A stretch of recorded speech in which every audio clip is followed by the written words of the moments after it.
ತಮಿಳುನಾಡಿಗೆ ಕಾವೇರಿ ನೀರು ಬಿಡುವುದನ್ನು ಖಂಡಿಸಿರುವಂತಹ ಕನ್ನಡಪರ ಸಂಘಟನೆಗಳು ಕರ್ನಾಟಕ ಬಂದ್ಗೆ ಕರೆ ಕೊಟ್ಟಿದೆ. ಆದರೆ ಸಿಎಂ ಮಾತ್ರ ಬಂದ್ ಮಾಡಲೇಬೇಡಿ ಅಂತ ಮನವಿ ಮಾಡಿಕೊಳ್ತಿದ್ದಾರೆ. ಅಷ್ಟಕ್ಕೂ ಬಂದ್ ಯಾವಾಗ, ಬಂದಿನ ಏನೆಲ್ಲ ಇರುತ್ತೆ ಅನ್ನೋದರ ಡೀಟೇಲ್ಸ್ ಇಲ್ಲಿದೆ.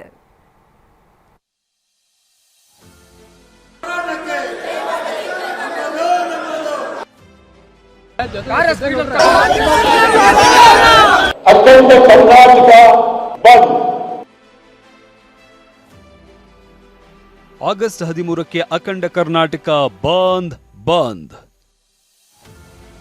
ರಾಜ್ಯ ಬಿಜೆಪಿ ಹಾಗೂ ಹಲವು ಸಂಘಟನೆಗಳ ಬಂದ್ಗೆ ಬೆಂಬಲ. ತಮಿಳುನಾಡಿಗೆ ಕಾವೇರಿ ನೀರು ಬಿಡುಗಡೆಗೆ ವಿರೋಧಿಸಿ ಕನ್ನಡ ಸಂಘಟನೆಗಳು ರಣಕಹಳೆ ಮೊಳಗಿಸಿವೆ. ಹೋರಾಟವನ್ನ ಮತ್ತೊಂದು ಹಂತಕ್ಕೆ ಕೊಂಡೊಯ್ಯೋದಕ್ಕೆ ನಿರ್ಧರಿಸಿರುವ ವಾಟಾಳ್ ನಾಗರಾಜ್ ನೇತೃತ್ವದ ಕನ್ನಡ ಪರ ಸಂಘಟನೆಗಳು ಆಗಸ್ಟ್ 13ರಂದು ಅಖಂಡ ಕರ್ನಾಟಕ ಬಂದ್ಗೆ ಕರೆ ನೀಡಿವೆ.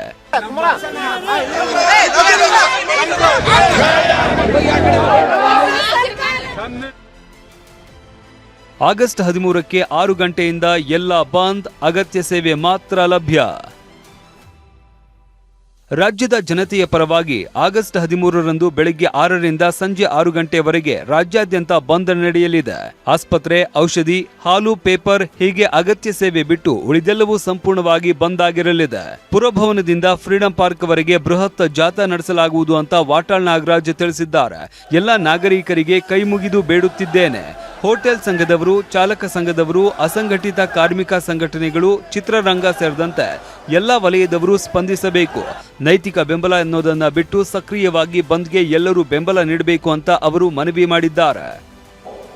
ಯಾವುದೇ ಕಾರಣಕ್ಕೂ ಕಾವೇರಿ ನೀರನ್ನ ತಮಿಳುನಾಡಿಗೆ ಬಿಡಕ್ಕಾಗೋದಿಲ್ಲ ಅಂತ ಹೇಳಿ ಭಾರಿ ಹೋರಾಟ 13ನೇ ತಾರೀಕು ಗುರುವಾರ ಬೆಳಗ್ಗೆ 6ರಿಂದ ಸಂಜೆ 6ರವರೆಗೆ ಅಖಂಡ ಕರ್ನಾಟಕ ಬಂದ್. ಬೆಳಗ್ಗೆ 6ರಿಂದ ಸಂಜೆ 6ರವರೆಗೆ ಅಖಂಡ ಕರ್ನಾಟಕ ಬಂದ್. ಕರ್ನಾಟಕ ರಾಜ್ಯದ ಪ್ರತಿಯೊಬ್ಬ ಕನ್ನಡಿಗರು ಕೈ ಮುಗಿದು ಕೇಳ್ತಾರೆ, ಯಾರು ಇದಕ್ಕೆ ವಿರೋಧ ಮಾಡಬೇಡಿ, ನೈತಿಕ ಬೆಂಬಲ ಅಂತ ಹೇಳಬೇಡಿ. ಬೆಳಗಾವಿಯಿಂದ ಚಾಮರಾಜನಗರದವರೆಗೆ, ಮಂಗಳೂರಿನಿಂದ ಕೋಲಾರದವರೆಗೆ ಸಮಗ್ರ ಕರ್ನಾಟಕ ಬಂದ್. ಎಲ್ಲ ರೈತ ಬಾಂಧವರು ಭಾಗವಹಿಸಬೇಕು. ಇಡೀ ರೈತ ಬಾಂಧವರು ಭಾಗವಹಿಸಿ ಆ ಒಂದು ವಿರೋಧ ಪಕ್ಷ ಸಭೆಗೆ ಈ ನಾಡಿನ ಜನತೆ ಖಂಡಿತವಾಗಿ ನಾವು ಒಪ್ಪೋದಿಲ್ಲ. ಅದನ್ನು ನಾವು ವಿರೋಧ ಮಾಡ್ತೀವಿ. ಯಾವುದೇ ಕಾರಣಕ್ಕೂ ನಿಮ್ಮ ಈ ನಾಟಕೀಯ ವಿರೋಧ ಪಕ್ಷ, ಇದೊಂಥರ ಅವಿವೇಕದ ವಿರೋಧ ಪಕ್ಷದ ನಡೆಯನ್ನ ಒಪ್ಪೋದಿಲ್ಲ. ಆಗಸ್ಟ್ 13ರ ಕರ್ನಾಟಕ ಬಂದ್ಗೆ ವ್ಯಾಪಕ ಬೆಂಬಲ.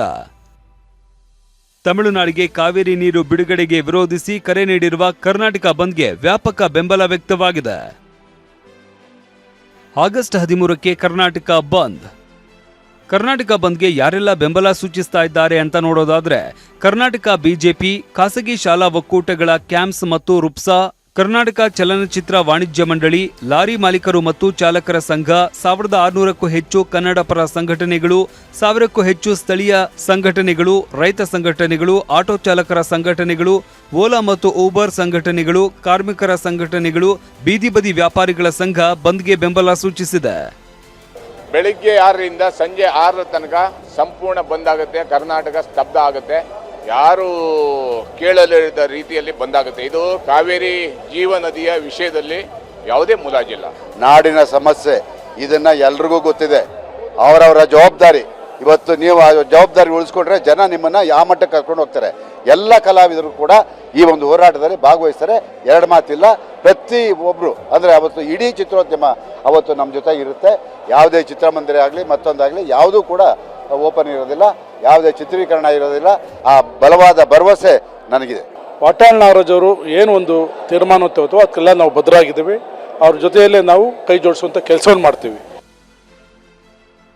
ಕರ್ನಾಟಕ ಬಂದ್ ಬೇಡ ಎಂದು ಸಿಎಂ ಡಿಕೆ ಶಿವಕುಮಾರ್ ಮನವಿ.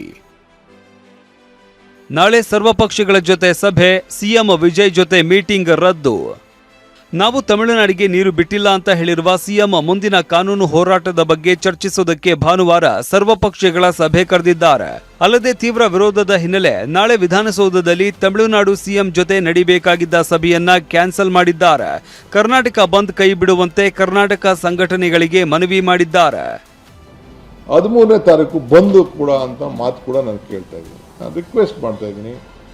ಇದೆಲ್ಲ ಅವಶ್ಯಕತೆ ಇಲ್ಲ, ನಾವೇ ನಿಮ್ಮ ಪರ ಇದೆ. ಈ ಬಂದಿಂದ ನಿಮ್ಗೆ ಯಾವ ಪರಿಹಾರ ಕೂಡ ಸಿಕ್ಕುವುದಿಲ್ಲ. ಈ ಬಂದ್ ಮಾಡಲಿಂದ ಈಗ ಕಾನೂನು ವ್ಯವಸ್ಥೆ ಬೇರೆ ಇದೆ, ಕೋರ್ಟ್ ಆದೇಶಗಳು ಬೇರೆ ಇದೆ. ಈ ಬಂದ್ ಮಾಡಿದ್ರೆ ಜನರಿಗೆ ಯಾವ ರೀತಿ ತೊಂದರೆ ಆಗ್ತದೆ ಅಂತ ಕೂಡ ತಾವೆಲ್ಲ ಆಲೋಚನೆಯನ್ನು ಮಾಡಬೇಕು. ದಯವಿಟ್ಟು ಇಂಥ ತೀರ್ಮಾನಗಳನ್ನು ಮಾಡಬಾರ್ದು ಅಂತೇಳಿ ನಮ್ರತೆಯಿಂದ ಸರ್ಕಾರದ ಪರವಾಗಿ ನಾನು ಮನವಿ ಮಾಡ್ತೇನೆ. ನಾವು ಯಾವ ಡ್ಯಾಮ್ ಕೂಡ ನೀರನ್ನು ಬಿಟ್ಟಿಲ್ಲ, ಇದು ರೆಗ್ಯುಲರ್ ಫ್ಲೋ ಅಲ್ಲಿ ಹೋಗಿದೆ. ಬೆಂಗಳೂರಲ್ಲಿ ಬಿಟ್ಟ ನೀರು, ಬೇರೆ ಕಡೆ ಮಧ್ಯದಲ್ಲಿ ಬಿಟ್ಟ ನೀರು ಅಲ್ಲಿ ಹೋಗಿ ತಲುಪಿದೆ. ಮುಂದಕ್ಕೆ ಏನು ಮಾಡಬೇಕು ಅಂತ ಆಲ್ ಪಾರ್ಟಿ ಲೀಡರ್ಸ್ನ ಮೀಟಿಂಗ್ ಕರೆದಿದ್ದೇನೆ. ಫಾರ್ಮರ್ ಚೀಫ್ ಮಿನಿಸ್ಟರ್ಸು ಕರೆದಿದ್ದೇವೆ, ನಮ್ಮ ವಿರೋಧ ಪಕ್ಷದ ನಾಯಕರುಗಳನ್ನ ಕೂಡ ಕರೆದಿದ್ದೇವೆ. ಅವರೆಲ್ಲ ಬರ್ತಾರೆ, ಅವ್ರ ಸಲಹೆ ಕೂಡ ಕೇಳ್ತೀವಿ. ಲೀಗಲ್ ಟೀಮ್ ಹೇಳಿದ್ದೇವೆ. ಹಿಂದೆ ಇಂಥ ಸಂದರ್ಭದಲ್ಲಿ ಏನೇನು ಆಗಿದೆ ಅನ್ನೋದು ಕೂಡ ಅವರು ಕೂಡ ಎಕ್ಸಾಮಿನ್ ಮಾಡೋಕ್ಕೆ ಹೇಳಿದ್ದೇನೆ. ಅದಾದ ಮೇಲೆ ಏನು ಮಾಡಬೇಕು ಅನ್ನೋ ತೀರ್ಮಾನವನ್ನು ಮಾಡ್ತೀವಿ. ನಾವು ಶಾಂತಿ ಪ್ರಿಯರು, ಈ ರಾಜ್ಯದಲ್ಲಿ ಶಾಂತಿನ ನಾವು ಕಾಪಾಡಬೇಕು. ಅವರು ನಮ್ಮಲ್ಲಿ ಕೆಲಸ ಮಾಡ್ತಾರೆ, ನಮ್ಮವ್ರು ಬೇರೆ ಕಡೆ ಕೆಲಸ ಮಾಡ್ತಾರೆ, ಯಾರಿಗೂ ತೊಂದರೆ ಆಗಬಾರ್ದು. ಸೊ ಎಮೋಷ್ನಲ್ಲಿ ತೀರ್ಮಾನಗಳನ್ನು ಮಾಡೋಕ್ಕಾಗಲ್ಲ. ಇದಕ್ಕೆ ನಾನೇ ಅವ್ರಿಗೆ ರಿಕ್ವೆಸ್ಟ್ ಮಾಡಿಕೊಂಡು ಇದಕ್ಕೆ ಮುಂದಕ್ಕೆ ಹಾಕೋಣ ಅಂಥೇಳಿ ನಾನು ಅವ್ರಿಗೆ ರಿಕ್ವೆಸ್ಟ್ ಮಾಡ್ಕೊಂಡಿದ್ದೇನೆ. ಒಟ್ಟಾರೆ ಕಾವೇರಿ ಸಂಘರ್ಷ ಸಿಎಂ ಡಿಕೆ ಶಿವಕುಮಾರ್ಗೆ ಸವಾಲಾಗಿದೆ. ಆಗಸ್ಟ್ 13ರಂದು ಕರ್ನಾಟಕ ಬಂದ್ಗೆ ಕನ್ನಡ ಸಂಘಟನೆಗಳು ಕರೆ ನೀಡಿರೋದ್ರ ಮಧ್ಯೆ ನಾಳೆ ನಡೆಯುತ್ತಿರುವ ಸರ್ವಪಕ್ಷ ಸಭೆ ತೀವ್ರ ಕುತೂಹಲ ಕೆರಳಿಸಿದೆ. Bureau report, TV9.